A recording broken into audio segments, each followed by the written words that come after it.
Rien ne sert de courir, dit le Seigneur. Nous reprenons une nouvelle vidéo.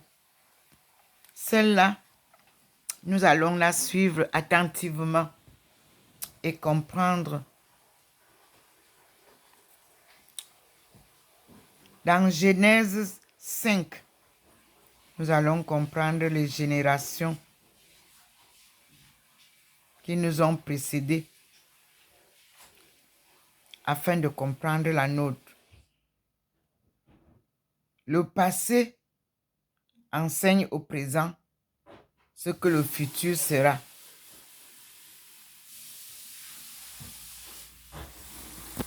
Le passé enseigne au présent ce que le futur sera.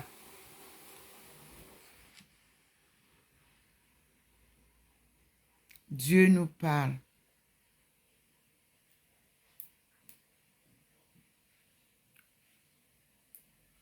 Il y a 1 an ou 2, un jeune a prophétisé. Il a rêvé que Dieu lui a dit que chacun cherche son cheveu dans la Bible. Achetez la Bible ancienne, pas les nouvelles là. La Bible de 1611. Ou alors, en français, elle a été traduite par les moines, la Sainte Bible. Là-dedans, cherchez votre cheveu. En cherchant votre cheveu, Dieu vous parlera. Il vous dira. Il vous apprendra beaucoup de choses.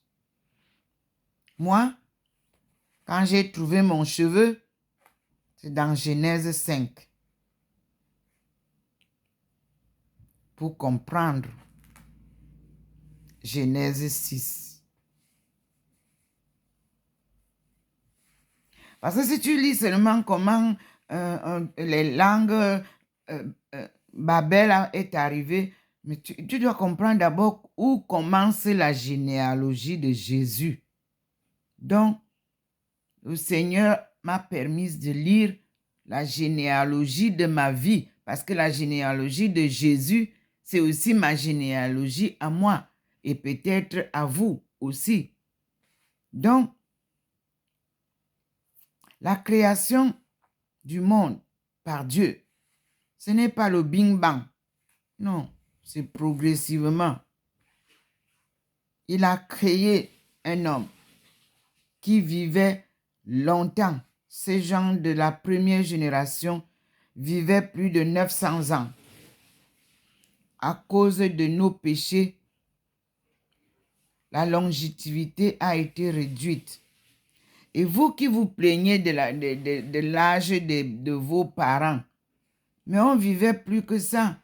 On avait beaucoup plus d'âge à vivre que ça. Sarah a conçu à 90 ans. Mon grand-père est mort à plus de 115 ans. Oui, Zormenye n'est pas mort vite. Et nous, on a profité de tout ce qu'eux, ils nous racontaient. Demandez à mes cousins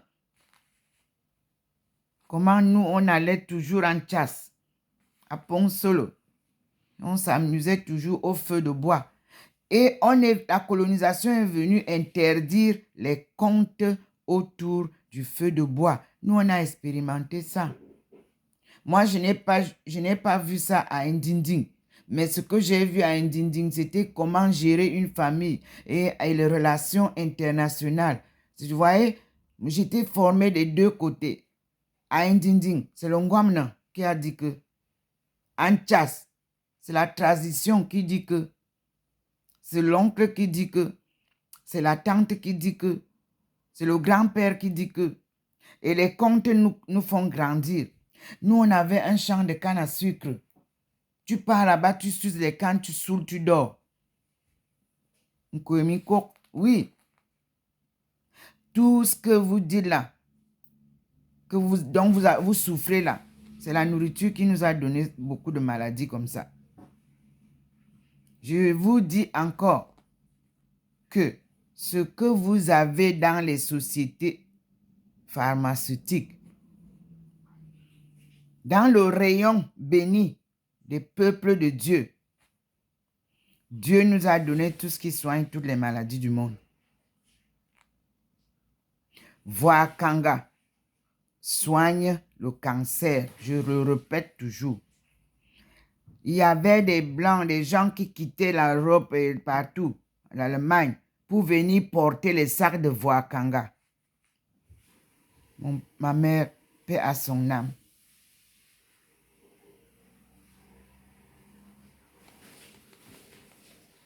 Lorsque votre sang n'est plus bien, ça n'est plus fluide, mes grands-parents connaissaient comment faire. Oui, tout ce que nous mangeons est aussi remède. Et ce qui nous est interdit dès leur création primitive devient un poison pour nous. Vous avez choisi le côté négatif. Non, revenons à ce côté positif. Le bon côté.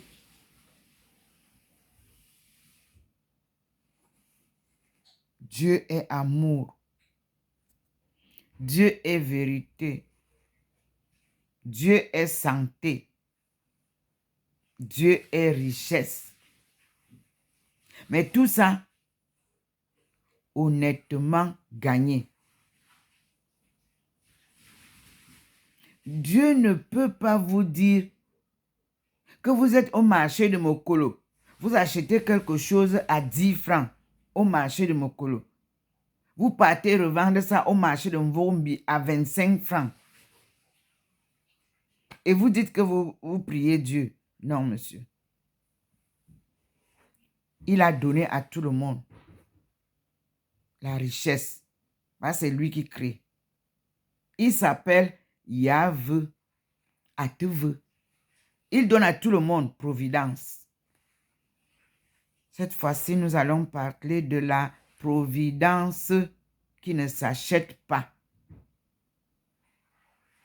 Dieu s'appelle providence. Yahvé. Vous entendez les autres qui vont dire Yahvé. Anedona, Yahvé, c'est-à-dire qui donne. Providence. C'est lui qui vous donne tout. Oui.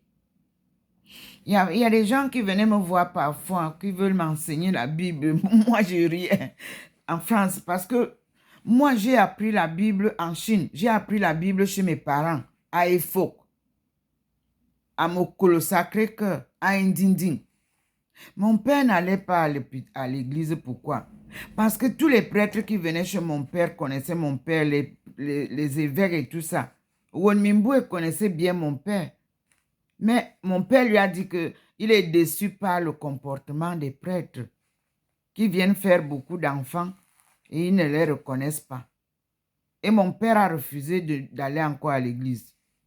Mon père a dit que lui, c'était mieux à l'époque. À l'époque, ils étaient polygames. Tout le monde connaissait qui est la femme de qui est le mari de qui. Tu veux la femme, tu l'épouses. Eh bien oui, les prêtres étaient des polygames. Dans l'Ancien Testament, allez lire. Vous avez instauré un autre système. Vous êtes marié dehors, vous êtes marié dedans. Vous cachez qui? Celle de dedans? Vous la cachez à celle de dehors. Celle de dehors, vous la cachez à celle de... On fait comment alors? Il n'y a pas... Non. Vous voulez être polygame? Regardez les musulmans. Officiellement, on sait qu'il a 4 femmes. Il n'y a pas match. Et je vous ai dit que lors de la conférence des femmes, j'ai reçu, parce que beaucoup de gens venaient dans notre maison africaine. j'ai reçu l'association des femmes, des évêques, des prêtres et autres. Ce n'est pas une histoire d'aujourd'hui. Je parle de 1995 et vous ne m'avez jamais entendu parler de ça. Parce que Dieu a un moment où lui, il fait éclater la vérité. Et le moment est venu pour que l'Église marche sur les pieds. Je répète que Jésus était marié. C'est lui qui me l'a dit, lui-même. Et je répète aussi que Sainte Thérèse d'Avila, ses honneurs ont été pris pour donner à la petite Thérèse qui n'avait même pas 30 ans. Comment un enfant à moins de 30 ans peut vous raconter tout ce que Sainte Thérèse d'Avila vous a dit? Moi, mon père m'a prénommé Thérèse d'Avila, c'est-à-dire Thérèse de Jésus. Ressortez-nous l'histoire de Thérèse d'Avila et de Thérèse de Jésus. J'ai retrouvé les traces de Thérèse de Jésus ici où j'habite, dans la région d'Alsace. Thérèse de Jésus est née à côté de Colmar. Si l'Église catholique peut m'aider à retrouver les traces, vous allez découvrir le livre. Mais j'ai eu le livre, son livre, Jésus. J'ai eu son livre, mon Dieu. J'ai eu son livre, ô Saint-Esprit. Qu'est-ce que vous êtes bon. Thérèse de Jésus est née à côté de Colmar. Si l'église de Strasbourg peut m'aider, j'avais déjà pris contact côté scientifique avec la mairie de Colmar. J'en ai parlé à la Société de l'Histoire, ici à Saint-Louis. J'en ai parlé à la Société de Colmar, la Société de l'Histoire. Pourquoi c'est important? Les gens doivent aussi savoir que même si la France a colonisé l'Afrique, il y a des rejetons. Oui, il y a des liens biologiques, il y a des relations familiales avec certaines régions, spécialement l'Alsace. Ça, c'est quelque chose pour la réconciliation des populations. Nous avons nos descendants ici. C'est ça qu'on appelle diaspora. Ce n'est pas les gens qui partent quitter d'Afrique pour venir se chercher qu'on appelle diaspora. Pour aujourd'hui, sachez que le nom diaspora ne sied pas à tous les Africains qui habitent la France, l'Espagne, l'Angleterre, l'Allemagne, les États-Unis et autres. Le nom diaspora, ce sont les descendants des esclaves qu'on a amenés ici, sous les chaînes de la colonisation. Leurs descendants, c'est eux que nous allons chercher. Ce n'est pas ceux qui partent quitter là pour venir se chercher ici. Vous avez brouillé les cartes. Nous, on a l'histoire. C'est pour ça que j'ai dit à mes sœurs et frères qui viennent nous exhiber, qui nous montrent là-bas, à New York et à Maryland, qu'ils vont faire le pont entre l'Amérique et l'Afrique. Vous vous trompez, mes gars. Vous avez lu l'histoire de Ndomo Melingi, vous avez lu l'histoire de tous les autres chercheurs, et vous sautez, pouf, et vous voulez maintenant profiter de ça. Demandez à Eric Tindje qu'est-ce qu'il a eu comme déception. Parce qu'avec Dieu, on ne s'amuse pas. Laissez Dieu nous conduire. Nous allons vous montrer, que ce soit aux États-Unis, que ce soit en France, c'est les étapes là que nous avons aujourd'hui. Nous allons vous montrer les vrais descendants de la vallée du Nil qui ont été déportés en France et aux États-Unis. C'est là où nous sommes. Moi, je ne presse pas le pas. Moi, je ne vous critique pas, mais je vous aide à comprendre la situation. Nul ne peut bricoler l'histoire là. C'est une histoire vraie. C'est une histoire vraiment profonde. C'est une histoire de sang et de vie. C'est une histoire de civilisation avec S. Les civilisations primitives et modernes. Louons Dieu. Glorifions-le. Et soyons unis pour connaître la vérité. Louons Dieu. Glorifions-le. Il nous donnera la clarté de son histoire. Mais je vois là déjà les gens, vous m'écrivez beaucoup, je ne peux pas vous répondre. J'ai vu là d'autres qui m'ont fait le trajet de la colonisation, du sang, de ceux qui sont partis d'Afrique et que tout ça, de l'Europe, comment est composée l'Europe. Ça, c'est trop vite fait là. Les anciens livres nous ont bien tracé ça. Ne vous inquiétez pas. Et on les a, les anciens livres, dans les bibliothèques du monde et les musées. Il est tout simplement question de vous calmer, peuple du monde. Dieu vient vous sauver d'une histoire de civilisation qui a tourné au chaos. Et Dieu vient sortir tout le peuple de Dieu de ce chaos-là pour vous apporter le salut. Le salut est accordé à tout le monde, mais on va d'abord bien nettoyer, écrire bien. Ne vous empressez pas. Avec Dieu, je vous assure, quand j'ai dit que j'ai fait un marathon sans compétition, ce n'était pas une façon de me vanter. C'est que je savais que je marche seul.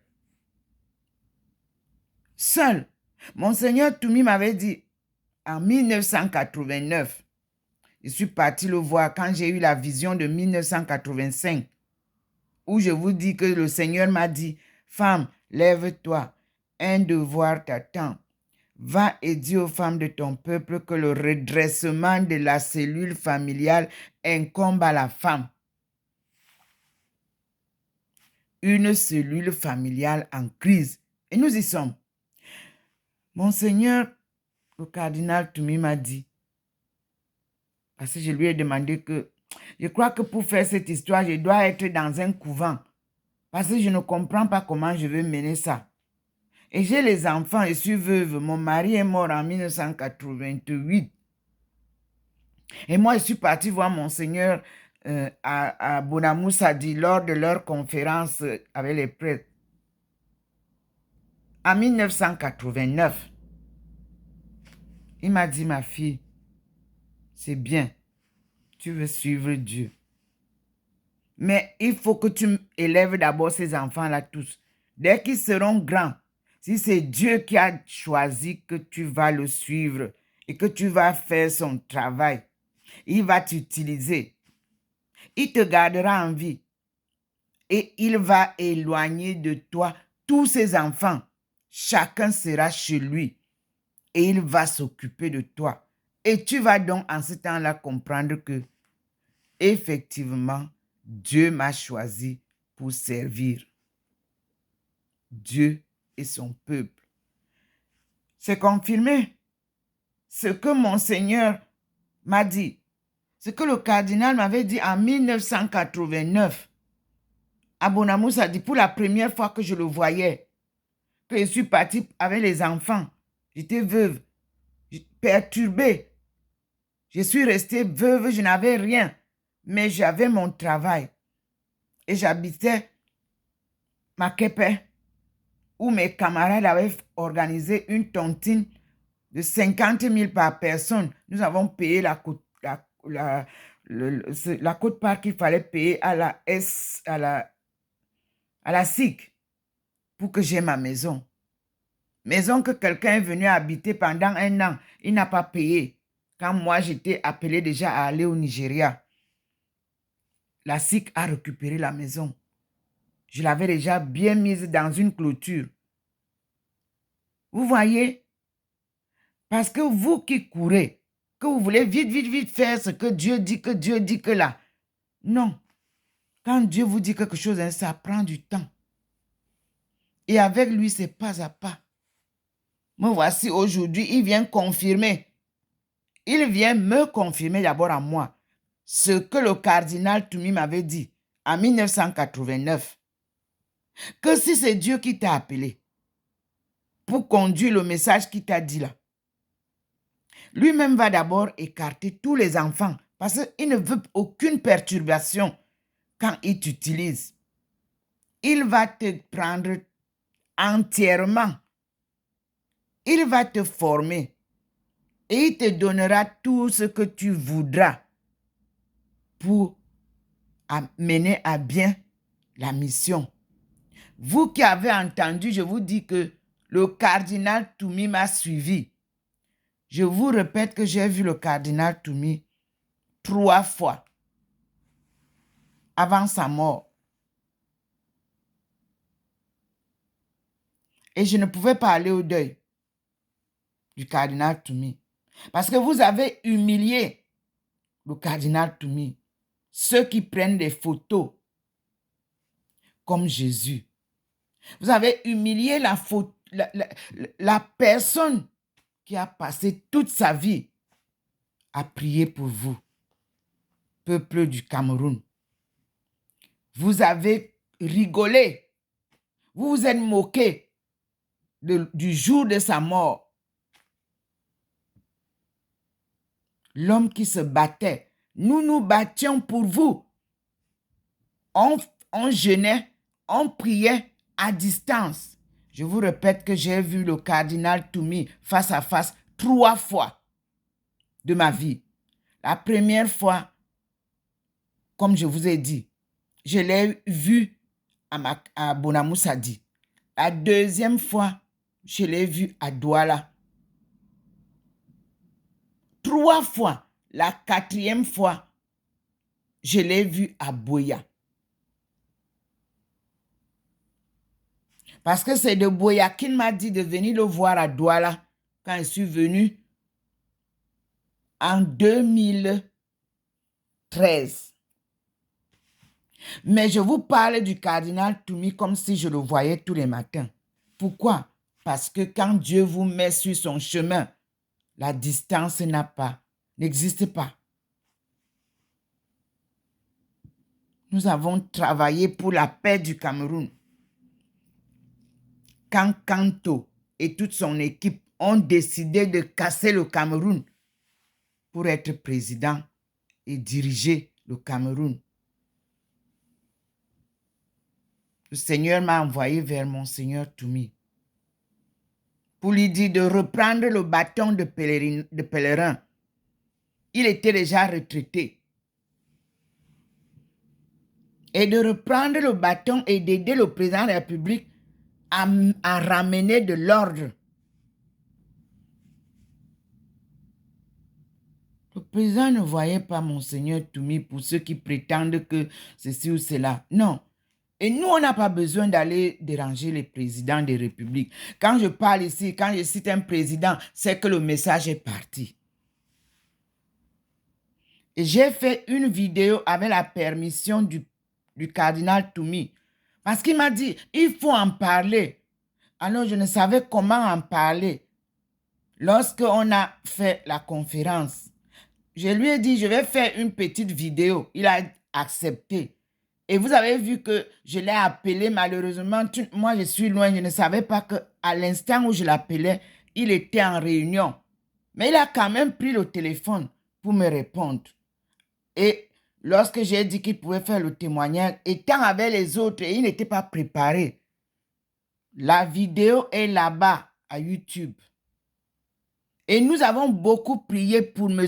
Kamto et toute sa clique de la base pour qu'ils soient libérés et qu'ils se taisent et qu'ils apprennent que pour monter là-bas, on ne va pas là-bas à pied. C'est Dieu qui ordonne. et qu'ils rejoignent le Camerounais qu'ils ont brisé. Les Camerounais la vie des Camerounais a été brisée à cause de cette histoire que tout le monde veut devenir ministre de ceci, ministre de cela, et tout le monde veut devenir président. Et nous voici encore, mes frères et sœurs, aujourd'hui. Ceux qui veulent imiter le président, regardez vous-même. J'ai vu les vidéos que vous m'avez envoyées. Monsieur le ministre Motazé, on va le faire asseoir comme on faisait asseoir le président Paul Biya. Mais je ne comprends pas, mes frères. Vous avez tout. Mais je vous dis qu'il n'y a pas de problème. Louons Dieu. Oui. Lorsque vous avez fermé, vous avez fermé Yaoundé à un moment donné, là, en 92, vous avez dû entendre que mon père, Njamankomo Christophe, est venu s'asseoir à Etoudi. Et vous a barré la route. Est-ce qu'il avait la police avec lui? Est-ce qu'il avait des gardiens? Est-ce qu'il avait des gardes-corps? Il s'est assis avec le pouvoir divin. C'est tout. Il a demandé, je veux voir comment vous allez traverser l'ouest et traverser là où je suis ici, à l'entrée de Yaoundé là. Et vous venez casser Yaoundé. Est-ce qu'en 92, vous avez cassé Yaoundé? Non. Non. Mais nous avons fait une procession en 1991. Moi, mon père ne savait même pas que moi, il vient de Douala faire quelque chose. Non. J'ai fait la marche avec tout le peuple camerounais réuni. Monseigneur Toumi a fait contacter tous les groupes charismatiques de toutes les églises du Cameroun. Et vous avez vu, tous les prêtres et évêques, tout le monde était avec nous. Et nous avons accompagné avec l'armée, paix à son âme, à Soeimane. Le général, il a donné l'ordre. Vous avez vu la police, les militaires, il y en a qui étaient en civil, qui nous ont accompagnés jusqu'au centre de Simalène. Oui, le centre marial là. Vous-même, vous avez vu que les gens sont arrivés, il y avait plus de 2000 personnes, si je ne voudrais pas limiter. Après la marche, le lendemain, le 12 mai, mais c'est-à-dire, il n'y avait pas moyen de mettre le pied quelque part. Je vous dis que Dieu, il ne sait pas mentir. Et quand il utilise quelqu'un, il vous façonne. Il vous bénit. Et il vous met les paroles dans la bouche. Comme vous avez vu, le petit truc venait se mettre pour vous dire que ce qu'elle sortira de cette bouche. Suivez. Donc, mes frères et sœurs, vous avez les téléphones à main pour humilier nos gens. Vous avez les téléphones à main pour mentir. Vous faites le Congo ça, les enfants, du matin au soir, dans nos maisons ici, on ne peut plus parler à un enfant. Il vous engueule toute la journée parce que vous avez pris la scène. YouTube, Facebook, WhatsApp. Je vous demande de remettre de l'ordre dans les familles. Parce que ces gens à qui vous donnez l'occasion de parler, d'insulter, d'engueuler, de dire n'importe quoi, ont brisé les familles. L'enfant vous parle en vous insultant, en vous racontant n'importe quoi, en voulant vous montrer qu'elle a le carreau de Facebook, elle a le carreau de YouTube, elle a le carreau de WhatsApp. Même l'évêque, l'archevêque de Douala en a parlé. Et vous avez humilié Monseigneur le cardinal Toumi qui se battait pour que la paix revienne au Cameroun. Vous l'avez humilié. Vous avez pris sa photo au moment où il agonisait. Vous avez mis ça sur YouTube pour nous montrer à quel point vous êtes incrédule, à quel point vous êtes méchant.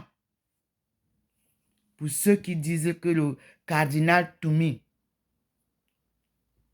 ne vous a rien fait dans la vie, je vous assure que la paix que nous avons aujourd'hui, que nous expérimentons aujourd'hui, il a beaucoup œuvré pour que le nord-ouest, le sud-ouest, le nord, là où il a été, parce qu'il a été au nord, c'est là-bas, où ça a commencé à bouger. Il a été là-bas. Vous avez maintenant le Père Cléda qui venait de l'Est. Je vous dis que chacun a une place ici-bas. Je prie mon Seigneur Cléda de ne pas accepter l'argent qu'on vient lui donner pour acheter les produits que Dieu lui a donnés. Mon Seigneur, vous êtes un homme de Dieu. Suivez la voie de Dieu. Nous aurons tout ce que nous pourrons avoir par la grâce de Dieu. Ces marchands d'illusions-là, ces vendeurs de tout, veulent vendre même la parole de Dieu, mon Seigneur. Louez Dieu, il est avec vous. Moi aussi, je prie. Priez aussi pour moi, mon Seigneur. Vous savez vous-même. Vous savez, vous qui tentez les hommes de Dieu, vous qui cherchez à corrompre les hommes de Dieu, Dieu ne veut pas ça. Dieu veut qu'on marche selon sa volonté. Vous avez entendu comment mon Seigneur Cléda a prêché l'autre jour. Merci Seigneur. Merci mon Père Cléda. Merci. Et nous disons merci à Dieu au plus haut des cieux et paix sur la terre aux hommes qu'il aime. Peuple du Cameroun, peuple d'Afrique subsaharienne, Dieu vous aime et Dieu vient vous sauver. Soyez rassurés. Rien ne sera plus comme avant. Aucune possibilité de corruption ne pourra encore coloniser l'Afrique subsaharienne. Ça s'appelait Adama, le jardin d'Éden. Et le point de départ était à Victoria, qu'on appelle Bimbia. Bimbia, c'est ça, Bimbia. On nous tapait, Bimbia. Parce que les gens que vous avez portés à cet endroit-là, Victoria, avant qu'on les mette dans les bateaux, c'était des braves princes et princesses. C'est-à-dire qu'on arrivait dans une chefferie qui vous accueille et qui fait la fête pour vous accueillir, colonisateur. Et vous faites saouler tout le monde. Pourquoi je dis qu'il ne doit pas avoir de boisson dans la contrée de mon père? Parce que c'est l'alcool là qu'ils utilisaient pour enivrer les gens. Et ils vous faisaient perdre le contrôle et ils vous arrêtaient. Interdiction de la boisson alcoolisée sur toute l'étendue du Cameroun. Interdit du banga sur toute l'étendue du Cameroun. Nous allons reconstruire, dit le Seigneur. C'est lui qui demande que ces deux produits-là quittent l'Afrique. C'est lui. Quand il veut vous reconstruire, il enlève les deux là. Observez les Russes, observez les Chinois. Ils étaient plus que ce qu'ils ont vécu, plus que ce que nous vivons. Dès qu'on a enlevé les deux choses là, souvenez-vous de la guerre de l'opium. Dès qu'ils ont enlevé les deux choses là de leur territoire, banni complètement, le développement a pris corps. Et le développement commence par l'homme. Oui. Il faut que l'homme reprenne ses sens. Il faut que l'homme soit rebâti. L'homme avec le grand H, c'est-à-dire homme et femme.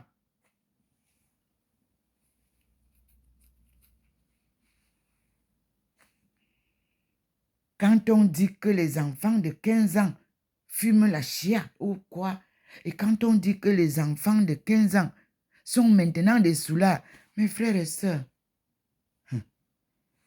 c'est un scandale mondial.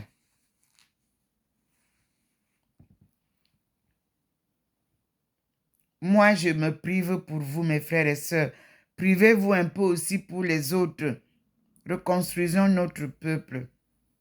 C'est le peuple qui est malade. Ce n'est pas la richesse derrière laquelle vous courez. C'est le capital humain qu'on a touché profondément. C'est pour ça que Dieu est venu me dire que femme, lève-toi. Un devoir t'attend. Va et dis aux femmes de ton peuple que le redressement de la cellule familiale incombe à la femme. Imaginez que un ami vienne vous dire que va dire à mes frères là-bas que c'est ceci, ceci. C'est la même chose que Dieu m'a dit. C'est comme ça que Dieu est venu me voir. C'est comme ça qu'il m'a interpellé en rêve. Et c'est comme ça que j'évolue. Je n'évolue pas par moi-même, mes frères et sœurs, rien. Je vous assure que pour tout ce que j'ai appris, aucun professeur ne peut se vanter qu'il peut m'apprendre tout ce que j'ai eu. Non. Le père Ebga m'a dit, au matin du 11 là, il m'a dit que, maman, personne ne va te dire que c'est lui qui t'apprendra comment tu vas fonctionner, comment tu vas marcher. Quand Dieu te touche, comme il t'a touché là, moi, je suis confiant que il va t'enseigner lui-même, pas à pas. Mais quand tu es but quelque part, tu peux m'appeler. J'essaie de te prier. C'est Ebga, le père Ebga qui m'a fait entrer dans Ephata. Lève-toi. Le premier nouveau groupe charismatique. Le courant des groupes charismatiques, c'est lui qui a réveillé ça. Il est parti prendre Rome. Et vous avez brisé ça avec l'argent. Vous ne priez plus. Tout est argent. On doit payer pour que les gens viennent prier chez vous. Non. Nous, on ne nous payait pas. Nous, on partait pour rendre grâce à Dieu. Et il vous le rend 1000 fois. Oui. Parce que quand vous priez pour les autres prient pour vous. Moi, je vous dis.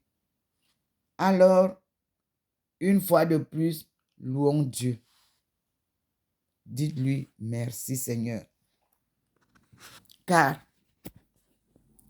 il a déjà signalé sa présence au ministère des Finances en passant par l'éducation. Parce que vous avez corrompu l'éducation nationale. Mes frères et sœurs, nous n'avions qu'un seul livre, Mamadou et Bineta, cours moyen 1, cours moyen 2. Ce livre-ci, ça.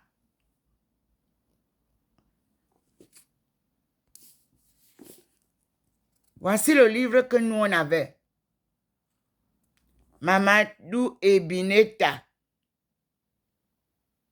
Ce livre, il a été repris. Ça, ce n'est pas l'original. Ce livre-là a été pour les cours moyen 1, moyen 2 de toutes les écoles. Un seul livre. Allez ouvrir le livre là à tout. Géographie, histoire, tout est dedans. C'est le seul livre qui va reprendre la route avec les enfants de l'école.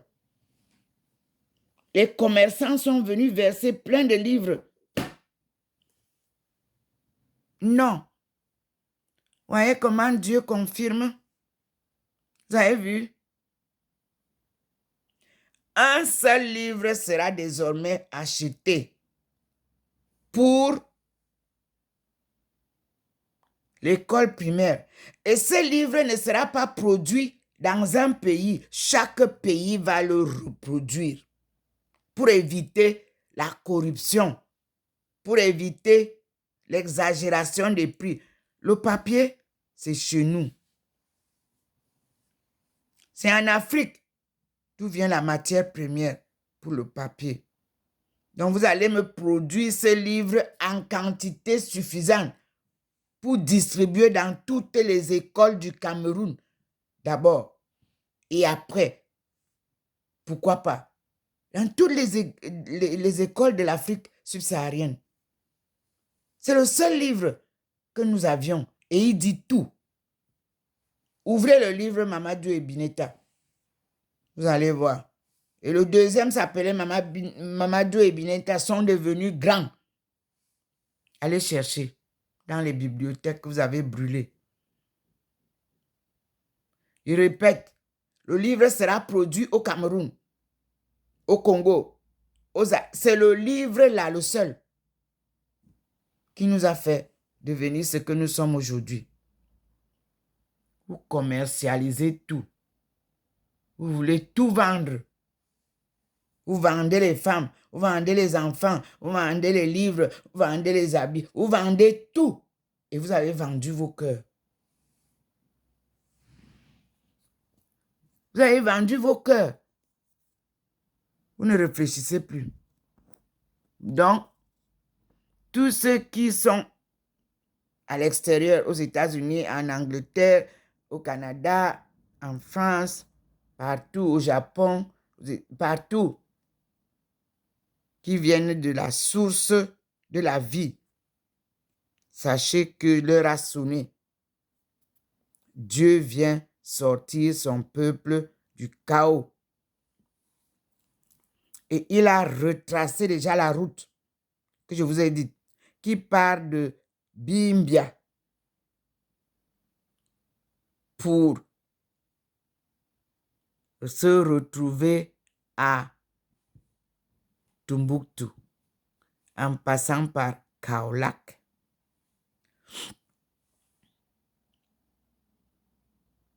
Oui. Vous verrez qu'on retrouve Kaolack en Asie, non? Les parents laissaient les traces partout où ils passaient. Et je vous dis que nous allons rejoindre nos peuples du Yunnan et du Henan par cette route-là.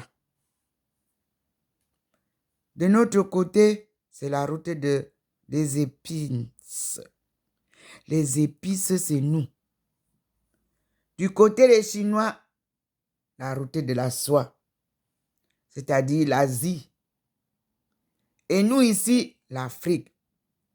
Vous voyez? La route là, des épices là.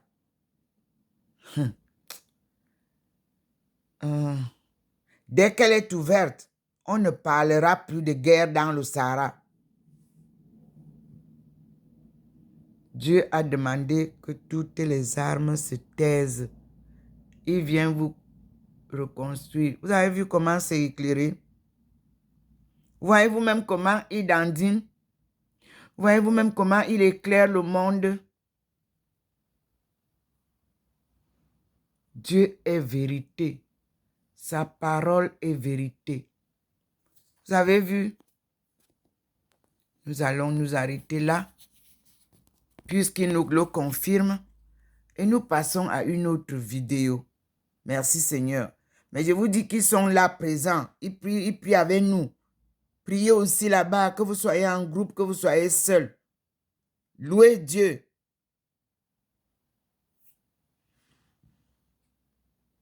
Glorifiez-le. L'Afrique sort de son chaos. Personne ne peut plus l'enfoncer dans ce chaos-là. Force extérieure, force intérieure.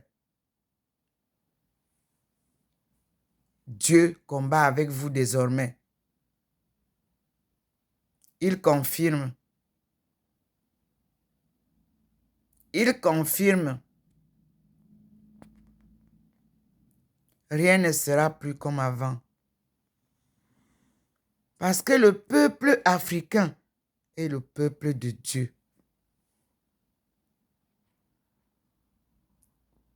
Voilà. Ça va? À tout à l'heure pour la prochaine vidéo. Il y en a beaucoup.